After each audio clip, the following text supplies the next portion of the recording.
और शुरुआत करेंगे मौसम की अहम खबरों के साथ, जहां हिमाचल में मौसम ने करवट ली है। शिमला समेत कई जिलों में आसमान में बादल छाए हुए हैं।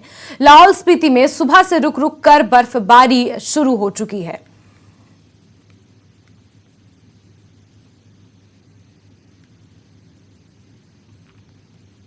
जहां मौसम में ठंड लगातार बढ़ती जा रही है, वहीं राजनीतिक पारा बढ़ा हुआ है। हिमाचल में मंत्रिमंडल के गठन के बाद अब कैबिनेट की पहली बैठक का इंतजार है। हालांकि इसके लिए कुछ और इंतजार करना पड़ सकता है, क्योंकि बताया जा रहा है कि डिप्टी सीएम कुछ दिनों तक गृह क्षेत्र में रहेंगे। बैठक की अटकलों के बीच कैबिनेट मंत्री विक्रमादित्य सिंह भी दिल्ली दौरे पर जाने वाले हैं। सरकार की तरफ से कई बार कहा जा चुका है कि वो कैबिनेट की पहली बैठक में ओपीएस समेत कई चुनावी वादों को पूरा करेगी। अब जबकि बैठक में देरी हो रही है, इस पर विपक्ष तो निशाना साध ही रहा है। वादों के पूरा होने का जनता भी अब इंतजार कर रही है।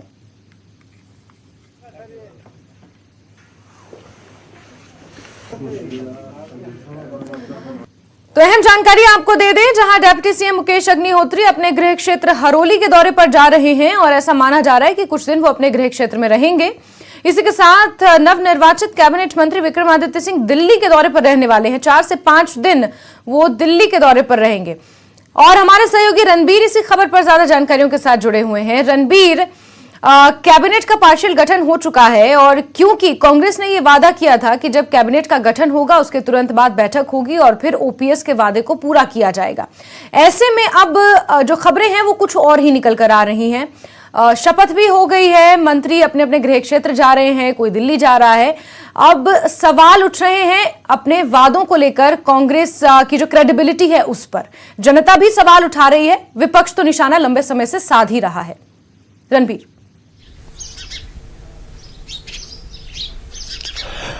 जी हाँ जैस्मिन, देखिए 8 जनवरी को जो है कैबिनेट मंत्रियों की शपथ हुई है। 7 कैबिनेट मंत्री बनाए गए हैं। उसके बाद जो है उम्मीद थी कि जल्द ही जो है पोर्टफोलियो है वो एलोकेट कर दिए जाएंगे, लेकिन किसी भी मंत्री को अभी तक जो है विभाग नहीं दिए गए, विभागों का बंटवारा नहीं हुआ है। तो ऐसे में परंपरा तो यही रहती है कि जैसे ही कैबिनेट का गठन होता है उसके बाद जो है तुरंत कैबिनेट की बैठक होती है। पिछले कल मुख्यमंत्री जो है दिल्ली से लौटे हैं, ये सवाल उनसे लिया गया था, लेकिन उनकी तरफ से अभी कुछ भी जो है पुख्ता तौर पर नहीं कहा गया। केवल वो यही कह रहे हैं कि जल्द जो है कैबिनेट होगी। और इस बीच पिछले कल जैसे ही मुख्यमंत्री यहां पहुंचे और दोपहर बाद यहां से जो है डिप्टी सीएम अपने गृह क्षेत्र की तरफ निकले हैं, और पिछले कल शाम को उन्होंने परवाणु में सीआई के साथ पदाधिकारियों के साथ बैठक भी की है। तो ऐसा लगता नहीं है कि 1-2 दिन में जो है कैबिनेट बैठक हो सकती है, क्योंकि जो विक्रमादित्य है कैबिनेट मंत्री, वो उनका जो है आज से दौरा है दिल्ली का जो प्रस्तावित है, आज वो जाएंगे या नहीं इसके बारे में जो है थोड़ी देर में पुख्ता जानकारी निकल कर आएगी। लेकिन जो उनका शेड्यूल है वो ये है कि वो 15 जनवरी तक जो है दिल्ली में रहेंगे और वहां उनके कुछ कार्यक्रम है और उसके बाद ही लौटेंगे। तो 15 जनवरी के बाद ये माना जा सकता है कि कैबिनेट की बैठक हो सकती है, या इससे पहले मुख्यमंत्री अगर कॉल ले तो बैठक हो सकती है, क्योंकि डिप्टी सीएम भी यहां पर नहीं है। तो यहां पर इंतजार थोड़ा और करना होगा। दूसरी बड़ी बात इसमें कि अभी जो है पोर्टफोलियो भी एलोकेट नहीं हुआ है, विभागों का बंटवारा नहीं हुआ है। बिना विभाग के ही विक्रमादित्य पिछले कल अपने कार्यालय में बैठे रहे, और जिस तरह से कैबिनेट मंत्रियों की शपथ हुई है उनमें से 6 मंत्री जो है दिल्ली चले गए थे मुख्यमंत्री के साथ। आज जो है अधिकतर जो मंत्री हैं वो अपना कार्यभार संभालेंगे। आज एक कयास लगाया जा रहा है कि शायद आज शाम तक जो है उम्मीद है कि पोर्टफोलियो जो है उनका जो है बंटवारा हो जाएगा, और उसके बाद ही कैबिनेट की जो तिथि है वो तय होगी। देखिए कैबिनेट महत्वपूर्ण इसलिए भी है, चुनावी जो वायदे कांग्रेस ने किए हैं, जो गारंटी कांग्रेस ने दी है, उसमें जो पहली कैबिनेट है उसमें ओपीएस लागू करने का वायदा किया था, और 1 लाख नौकरी देने का जो है रोजगार के अवसर देने का वादा यहाँ पर किया है। और यहाँ ये भी बताते चले कि एक बड़ा वादा जो है 300 यूनिट मुफ्त बिजली देने का भी जो है कांग्रेस ने किया है। तो इन सारे मसलों पर जो है पहली कैबिनेट में कुछ फैसले होंगे, लेकिन तकनीकी पहलू ये भी है कि पोर्टफोलियो अभी बंटे नहीं है और कैबिनेट का एजेंडा भी अभी तय नहीं है। तो पहली कैबिनेट की बैठक में कौन कौन से एजेंडा आइटम जाएंगे ये तभी जो है तय होगा कि अगर विभाग एलोकेट हो गए हैं, कुछ महत्वपूर्ण फैसले जो है सरकार ने करने हैं। अगर बिना पोर्टफोलियो के जो है अगर कैबिनेट होती है तो ये माना जा सकता है कि जो वायदे कांग्रेस ने किए थे वो उन पर जो है मोहर लगेगी। लेकिन अब कैबिनेट कब होगी ये बड़ा सवाल है। और शुरुआत से लेकर हम देखें जिस तरह से सीएम और डिप्टी सीएम की शपथ हुई, उसके बाद मंत्रिमंडल के गठन में जो है समय लगा, अब मंत्रिमंडल का गठन भी हो गया, अब उसके बाद अब पोर्टफोलियो का इंतजार है। तो ये देरी जो है लगातार जिस दिन से सुखविंदर सिंह सुक्खू ने मुख्यमंत्री के तौर पर शपथ दी है उसके बाद लगातार ये देखा जा रहा है, या हो सकता है कि वो कुछ और समय जो है ले सकते हैं। तो हर उस फैसला लेने में जो है लगभग 37 दिन हो गए हैं सरकार बने हुए, आधा अधूरा कैबिनेट का गठन हुआ। मैं नहीं कहूंगी कि पूरे तरीके से विस्तार हुआ क्योंकि 3 मंत्री पद अभी भी 3 मंत्रियों की शपथ अभी भी बाकी है, क्षेत्रीय समीकरण कहीं नजर नहीं आ रहा है, आधा अधूरा कैबिनेट का गठन हुआ। सारे जो मंत्री जिन्होंने शपथ ग्रहण की वो तितर बितर नजर आ रहे हैं। उसके अलावा अगर हम कहें कैबिनेट की बैठक का कोई अता पता नहीं है। तो जिस तरीके की स्थिति इस वक्त प्रदेश में कांग्रेस सरकार की बनी हुई है, ऐसे में सवाल उठना तो लाजमी है क्योंकि लगभग 40 दिनों का समय हो चला है, आपकी कैबिनेट की बैठक का कोई अता पता नहीं है, वादे आपने जनता से इतने बड़े बड़े किए हैं, उनको आप किस तरीके से पूरा करेंगे उसका लेकर कोई रोड मैप आपके पास नहीं है। तो एक तरीके से छलावा ही हुआ, ये विपक्ष आरोप लगा रहा है।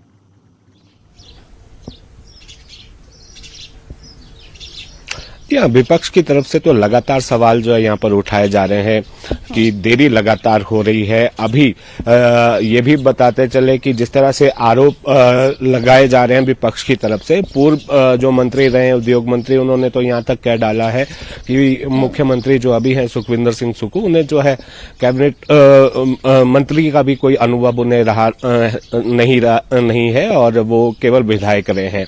तो लेकिन मुख्यमंत्री लगातार जो है बचाव करते हुए नजर आ रहे हैं। उनका ये कहना है कि अभी जो है हमें समय देना होगा। जाहिर सी बात है कि सरकार जो है जब नई नई सरकार बनती है तो 5-6 महीने जो है पूरे तरह से जो है सेटल होने में सरकार को लगते हैं। लेकिन ये जो कैबिनेट बैठक है, पोर्टफोलियो का एलोकेशन है और जिस तरह से व्यवस्था जो है बनाई जानी है, इसमें ज्यादा समय नहीं लगता है। तो इसमें भी जो है इस सरकार में थोड़ी देरी हमने देखी है और ये भी बड़े स्तर पर जिस तरह से प्रशासनिक तौर पर भी फेरबदल होता है वो भी हमने बड़ा बदलाव अब तक नहीं देखा है कि कयास जो है इसको लेकर लगाए जा रहे थे। तो मुख्यमंत्री लगातार ये हवाला दे रहे हैं कि अभी थोड़ा समय दीजिए और मुख्यमंत्री के जो सिपा सलार हैं वो भी यही कह रहे हैं कि अभी थोड़ा और समय लगेगा। लेकिन सवाल तो जरूर है कि जब आपने वायदा किया था कि पहली कैबिनेट की बैठक में जो है जो वायदे जो है जनता से किए थे, कर्मचारियों से किए थे, उनको जो है पूरा किया जाएगा, लेकिन कैबिनेट बैठक ही जो है वो अब तक नहीं हो पा रही है। पिछली दफा हमने देखा था 2017 में जब बिल्कुल रणबीर, आप बार बार दावा कर रहे हैं कि मेरिट के आधार पर मंत्रियों की शपथ करवाई गई है, मेरिट के आधार पर आपने अपने मंत्री चूज कर लिए, लेकिन मेरिट के आधार पर आप अभी तक ये चूज नहीं कर पाए कि कौन सा विभाग उन्हें देना है और आप एक बैठक नहीं कर पाए हैं इन 40 दिनों में। तो कहीं ना कहीं सवाल उठना लाजमी है। रणबीर, बहुत शुक्रिया इस तमाम जानकारी के लिए। चलिए आगे बढ़ेंगे और दिल्ली दौरे के दौरान न्यूज 18 से खास बातचीत में सीएम सुखविंदर सिंह सुक्खू ने कहा कि जल्द ही कैबिनेट की पहली बैठक होगी। इस खास बातचीत में कई और मुद्दों पर उन्होंने अपनी राय भी रखी। विपक्ष आप पर आरोप लगा रहा है बार बार कि समय हो रहा है, देरी हो रही है, पहला कैबिनेट में फैसले लेने हैं, क्या जवाब देंगे आप? नहीं, काहे की देरी हो रही है? अभी तो 1 महीना हुआ सरकार के, अभी सत्ता से उतरे उन्हें 1 महीना हुआ। देरी हमारे फैसलों पर हो रही है, अपने फैसले तो लिए नहीं आपने 5 साल। तो अब जो हम फैसला सहजता से बजट प्रोविजन करके लेंगे, हमारी सरकार गुड गवर्नमेंट के लिए, गुड गवर्नेंस के लिए बनी है। पिछली भारतीय जनता पार्टी की सरकार की तरह 900 संस्थान खोल दिए, 7% वैट कम कर दिया। हिमाचल सरकार ने, जो भारतीय जनता पार्टी की सरकार थी, उसने जनता को ठगा है।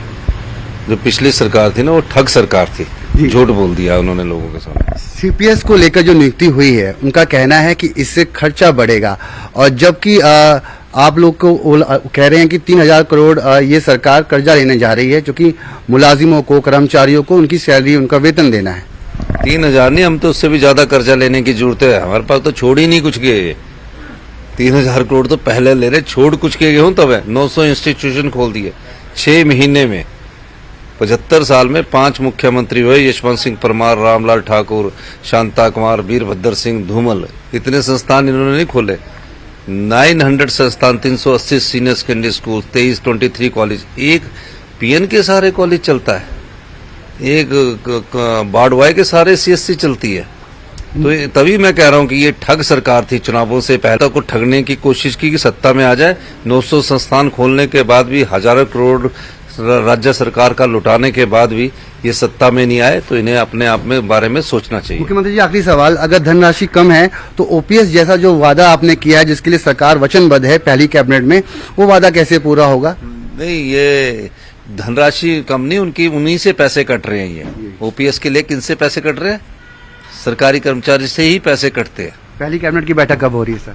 जल्दी ही हो जाएगी। धन्यवाद हमसे बातचीत करने के लिए। तो ये थे सुखविंदर सिंह सुक्खू। जल्द ही उन्होंने आश्वासन दिया है कि पहली कैबिनेट में तमाम वादे पूरे होंगे। नई दिल्ली से कैमरामैन योगी के साथ मैं रवि मिश्रा, न्यूज 18। बीजेपी ने आम चुनाव 2024 की तैयारी शुरू कर दी है। इसको लेकर प्रदेश में जगह जगह बैठकें की जा रही हैं। सोलन में भी बीजेपी ने डेटा प्रबंधन एवं प्रयोग की एक विशेष बैठक का आयोजन कर कार्यकर्ताओं को इसकी जानकारी दी और बैठक में आने वाले लोकसभा चुनावों को लेकर रणनीति बनाई गई। इस बैठक की अध्यक्षता जिला अध्यक्ष आशुतोष वैद्य ने की और पूर्व मंत्री राजीव सैजल, प्रदेश उपाध्यक्ष पुरुषोत्तम गुलेरिया और बीजेपी प्रदेश सह मीडिया प्रभारी करण नंदा ने कार्यकर्ताओं का मार्गदर्शन किया। इस बैठक में कार्यकर्ताओं को पूर्व मंत्री राजीव सैजल जी का मार्गदर्शन प्राप्त हुआ। राजीव सैजल जी संसदीय क्षेत्र के पालक भी हैं। पुरुषोत्तम गुलेरिया जी जो प्रदेश के उपाध्यक्ष है और पार्लियामेंट शिमला के प्रभारी है, उनका भी जो है मार्गदर्शन प्राप्त हुआ। इस आयोजन को जो है मंडल के अध्यक्ष मदन जी और भरत सैनी जी ने किया, मेरे साथ है।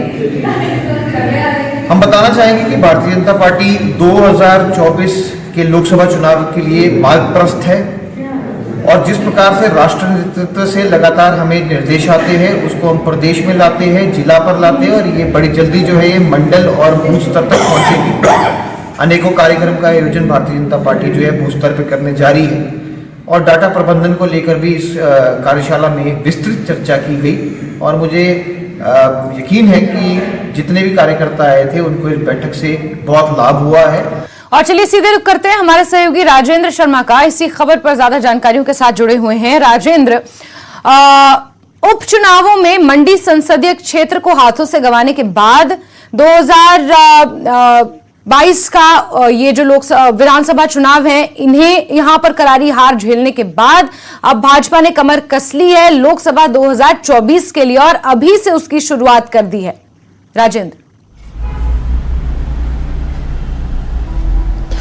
जैस्मिन, ये जो डाटा डिजिटाइजेशन का कार्यक्रम है, ये भाजपा ने राष्ट्रीय स्तर पर शुरू कर दिया है। एक सर्वर भाजपा ने बनाया। दरअसल जब भी चुनाव आते थे तो भाजपा डाटा एकत्रित करती थी और वो अगले चुनावों तक रेलिवेंट नहीं रह पाता था या फिर प्रयोग में नहीं रह पाता था, क्योंकि मंडल स्तर तक का डाटा होता था और जैसे मंडल बदलते थे, कार्यकारिणियां बदलती थी, तो डाटा भी वो फिर गुम हो जाता था या फिर प्रयोग में नहीं किया जा सकता था। उसको चरणबद्ध तरीके से या सिस्टमैटिकली इसको स्टोर नहीं किया जा सकता था। भाजपा ने राष्ट्रीय स्तर पर इसको सोचा और एक सर्वर केंद्रीय कार्यालय में बनाया गया है। प्राइवेट कंपनी हायर की गई है बाकायदा, जो इसको पूरे सिस्टम को मॉनिटर करेगी, असिस्ट करेगी भाजपा को और इसके माध्यम से जो है तो वो फिर मंडल स्तर से लेकर के राष्ट्रीय स्तर तक जो है तो वो डाटा अपडेट किया जाएगा, एक्सेस दिया जाएगा मंडल के लोगों को, इसके बाद जिला के लोगों को, प्रदेश के लोगों को और इस तरह चरणबद्ध तरीके से जो भाजपा का स्ट्रक्चर है, ऑर्गेनाइजेशनल स्ट्रक्चर, उसके अनुसार जो है तो ये पूरा डाटा स्टोर किया जाएगा। फिलहाल अभी जो हिमाचल प्रदेश की अगर हम बात करें तो जो एक ट्रेनिंग प्रोसेस है कार्यकर्ताओं का वो चला हुआ है। प्रदेश स्तर पर ट्रेनिंग हो गई है, जिला स्तर पर जो है तो वो ट्रेनिंग का दौर जारी है। इसके बाद नीचे जाएंगे जिला स्तर के बाद मंडल स्तर पर ट्रेनिंग होगी कार्यकर्ताओं की और फिर एक एक्सेस दिया जाएगा जो मंडल के जैसे मंडल अध्यक्ष हैं, जिला अध्यक्ष हैं, ऐसे लोगों को एक्सेस दिया जाएगा और फिर वो अपने अपने मंडलों का जो डाटा है, जो लिस्ट है, वो अपडेट करेंगे। इसमें बड़ी बात बात यह है कि जैसे अगर मंडल स्तर का कार्यकर्ता है या जो अधिकारी है जिसको एक्सेस दिया गया है, वो सिर्फ अपने ही मंडल की जो लिस्ट है उसको अपडेट कर पाएगा, उसको चेक कर पाएगा, वेरीफाई कर पाएगा। जो बाकी डाटा पूरे देश का है उसको वो नहीं देख पाएगा। जैसे जिलाध्यक्ष है तो जिलाध्यक्ष जो पूरे जिला का डाटा है उसको चेक कर सकता है, वेरीफाई कर सकता है। इस प्रकार जो राष्ट्रीय अध्यक्ष हैं वो पूरे देश का, या राष्ट्रीय संगठन मंत्री है वो पूरे देश का डाटा अपडेट कर सकते हैं, चेक कर सकते हैं। तो हम कह सकते हैं कि एक लंबी प्लानिंग ये भाजपा की है कि अगर आज के 50 साल बाद भी अगर उनको डाटा वेरीफाई करने की जरूरत पड़ती है, देखने की जरूरत पड़ती है कि कौन उनका कार्यकर्ता 2022 में था, 2024 में था, तो वो आराम से देख सकते हैं, या किस स्तर पर कार्यकर्ता थे। वो सारी चीजें हम कह सकते हैं एक प्राइवेट कंपनी जिस प्रकार से अपना डाटा अपडेट करती है प्राइवेट सेक्टर्स में, उसी रूप में बीजेपी चली हुई है। तो पूरे डाटा को अपडेट किया जा रहा है ताकि अगर मंडल बदलते हैं, कार्यकारिणी बदलती हैं, प्रदेश कार्यकारिणी बदलती है, तो वो डाटा दोबारा से एकत्रित ना करना पड़े। दरअसल अभी जब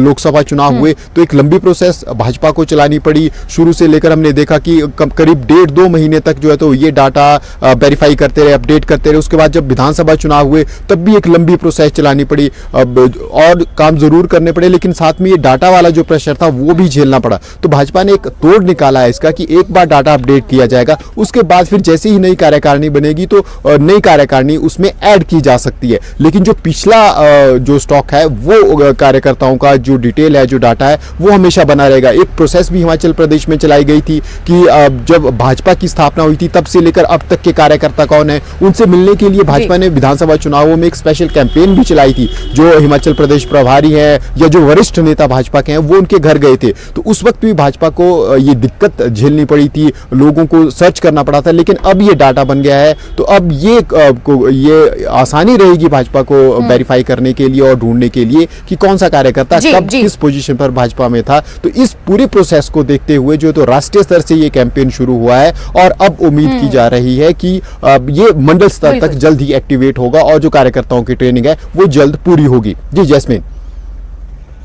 बिल्कुल बिल्कुल राजेंद्र, भाजपा कोई कोर कसर नहीं छोड़ना चाहती लोकसभा 2024 के चुनावों में, और उसी की कवायद अभी से शुरू कर दी गई है। राजेंद्र, नजर आप बना के रखिए। बहुत शुक्रिया तमाम जानकारियों के लिए। और खबरें अभी और भी हैं, लेकिन वक्त एक छोटे से ब्रेक का। और ब्रेक के बाद खबरों के सिलसिले को आगे बढ़ाते हैं। बात करेंगे एक बड़ी खबर की। लाहौल स्पीति में मौसम ने करवट ली है। सुबह से ही रुक रुक कर बर्फबारी का दौर शुरू हो चुका है। पूरा इलाका बर्फ की सफेद चादर से ढका हुआ नजर आ रहा है। तो जिस तरीके से बर्फ की संभावनाएं जताई गई थी, आप देख सकते हैं लाहौल स्पीति में रुक रुक कर बर्फबारी का दौर शुरू हो चुका है। पूरा इलाका बर्फ की सफेद चादर सा नजर आ रहा है और इसी के साथ ठंड और बढ़ गई है। लाहौल घाटी में मौसम ने करवट बदली है। सुबह से ही हल्की हल्की बर्फबारी यहां पर हो रही है, जिसके चलते घाटी के तापमान में ज़बरदस्त गिरावट दर्ज की जा रही है।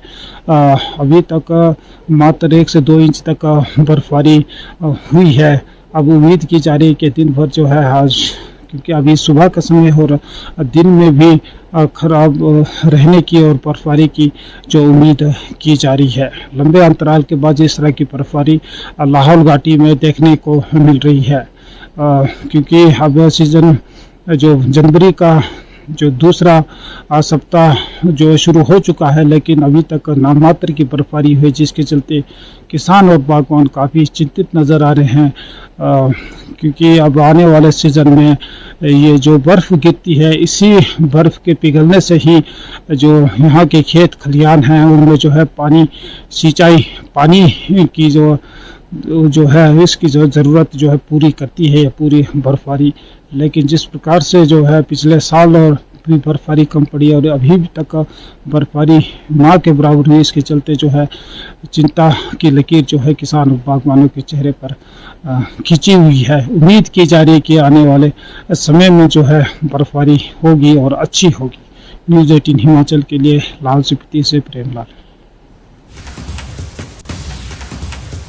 और इस बीच किन्नौर से भी बड़ी खबर है, जहां मौसम बदल गया है। पहाड़ियों पर बर्फबारी शुरू हो गई है। निचले क्षेत्रों में शीतलहर चल रही है। मौसम विभाग ने 11 और 12 जनवरी को भारी बर्फबारी होने की संभावना जताई है। प्रशासन ने भी एडवाइजरी इसको लेकर जारी कर दी है। लोगों से घरों से ना निकलने की अपील की गई है। तो लाहौल स्पीति के साथ ही किन्नौर में भी मौसम ने करवट ली है, जहां ऊंची चोटियों पर बर्फबारी शुरू हो चुकी है और वहीं निचले इलाकों में शीतलहर चल रही है, जिसकी वजह से कड़ाके की ठंड पड़ रही है। लोगों के लिए एडवाइजरी जारी की गई है, घर से ना निकलने की अपील मौसम विभाग ने लोगों से की है। वहीं अगर राजधानी शिमला की हम बात करें तो हिमाचल प्रदेश में 3 दिन बारिश और बर्फबारी की संभावना जताई गई है। मौसम विज्ञान केंद्र शिमला ने 11 से 13 जनवरी तक राज्य में भारी बारिश और बर्फबारी का पूर्वानुमान जताया है। इस दौरान निचले और मैदानी भागों में बारिश की संभावना है, जबकि मध्य और उच्च पर्वतीय भागों में बारिश बर्फबारी के आसार हैं। 12 जनवरी को चंबा, कांगड़ा, मंडी, कुल्लू, शिमला, लाहौल स्पीति और किन्नौर जिले में कुछ भागों के लिए भारी बारिश और बर्फबारी का येलो अलर्ट भी जारी किया गया है। स्थानीय लोगों और पर्यटकों को संबंधित विभागों की ओर से एडवाइजरी और दिशा निर्देश का पालन करने को कहा गया है। तो हिमाचल प्रदेश में मौसम ने करवट ली है और सीधे रुख करेंगे हमारे सहयोगी राजेंद्र, मौसम का हाल हमें बताएंगे, हमारे साथ जुड़ चुके हैं। राजेंद्र, किन्नौर और लाहौल स्पीति के कुछ इलाकों में बर्फबारी शुरू हो चुकी है, शीतलहर वहां पर चल रही है। अगर निचले इलाकों की बात करें हिमाचल के, तो वहां पर भारी बारिश की संभावना मौसम विभाग ने जताई है। क्या हाल है फिलहाल मौसम का? जैस्मिन, हिमाचल प्रदेश में जो पश्चिमी विक्षोभ है उसका एक नया स्पेल है, इसी के कारण जो है तो ये मौसम में जो परिवर्तन है वो हम देख सकेंगे। आज मतलब 11 जनवरी दोपहर बाद से हिमाचल प्रदेश में जो बारिश और बर्फबारी का सिलसिला है वो शुरू होगा और हम कह सकते हैं जिस प्रकार से पूर्वानुमान है मौसम विज्ञान केंद्र का, तो 15 जनवरी को ही धूप देखने को हिमाचल प्रदेश में मिल सकती है। हालांकि ये जो पूर्वानुमान है ये अधिक जो फोकस्ड है वो जो मिड हिल्स हैं हिमाचल प्रदेश की और हाई हिल्स हैं इन पर अधिक प्रभाव रहेगा। लेकिन जब हाई हिल्स में बर्फबारी होती है, मिड हिल्स में बारिश होती है, तो हम कह सकते हैं एक तरह से कि पूरा प्रदेश ही अब शीतलहर की चपेट में हिमाचल प्रदेश में है। और जो चाहे हम अगर लाहौल स्पीति, किन्नौर, शिमला, उसके बाद जो पूरी रेंज है चंबा, कांगड़ा और मंडी, कुल्लू, ये पूरी रेंज में जो है तो वो भारी बारिश, येलो अलर्ट जारी किया गया है। भारी बारिश और बर्फबारी की उम्मीद हो सकती है। इसको अगर हम देखें प्रदेश के लिहाज से देखें तो ये बहुत लाभदायक भी है। हालांकि जो नुकसान होता है वो जरूर दर्दनाक होता है, जरूर चिंताजनक होता है, लेकिन अगर आजीविका की दृष्टि से देखें तो एक चिलिंग आवर्स जो हमारे सेब बागवान है, जो बगीचे हैं सेब के, उनमें चिलिंग आवर की ज़रूरत रहती है। उसके लिए ये जो जनवरी वाला महीना है और फरवरी वाला महीना है, मार्च की शुरुआत के दिनों तक, ये बहुत महत्वपूर्ण रहता है। चिलिंग आवर अगर पूरे होंगे तो हम कह सकते हैं कि जो सेब है उनको पूरा पानी या जो पूरी ठंडक है वो पूरी मिल जाती है, बीमारियां नहीं लगती हैं और अच्छी पैदावार होने की जो है तो वो उम्मीद की जा सकती है। इसके अलावा जो लोअर बेल्ट है वहाँ पर जो खेती है उनमें खेतों में नमी की बहुत ज़रूरत होती है। अगर आजकल के दिनों में बारिश होती है तो उम्मीद जो किसान है वो रखते हैं, चेहरे खिल जाते हैं कि अच्छी फसल हो सकती है। और इसके अलावा जो एक और इनडायरेक्ट सोर्स ऑफ इनकम है पर्यटन का, वो हिमाचल प्रदेश में खिलता है। जहाँ जहाँ बर्फबारी की उम्मीद रहती है वहाँ ज़रूर पर्यटक, दुनिया भर से पर्यटक हिमाचल प्रदेश में आते हैं। या शिमला की बात हो, मनाली की बात हो, चंबा की बात हो। राजेंद्र, हालांकि इस मौसम ने जिस तरीके से करवट ली है राजेंद्र, उसके बाद ठंड तो जरूर बढ़ेगी। हिमाचल वासियों के लिए, स्थानीय लोगों के लिए परेशानियां तो बढ़ेंगी, लेकिन किसानों, बागवानों के लिए अच्छी खबर है। पर्यटन क्षेत्र से जुड़े हुए जो लोग हैं उनके लिए ये अच्छी खबर है, लेकिन ठंड का सामना फिर भी करना पड़ेगा। राजेंद्र, बहुत शुक्रिया तमाम जानकारियां दर्शकों के साथ साझा करने के लिए। और इसी के साथ नमस्ते हिमाचल में अभी के लिए बस इतना ही, लेकिन हिमाचल प्रदेश की तमाम खबरों को जानने के लिए आप जुड़े रहिए न्यूज़ 18 जम्मू कश्मीर लद्दाख हिमाचल के साथ। रुकते हैं एक छोटे से ब्रेक के लिए। ब्रेक के उस पार मेरे साथ देखिए डुग्गर खबरें।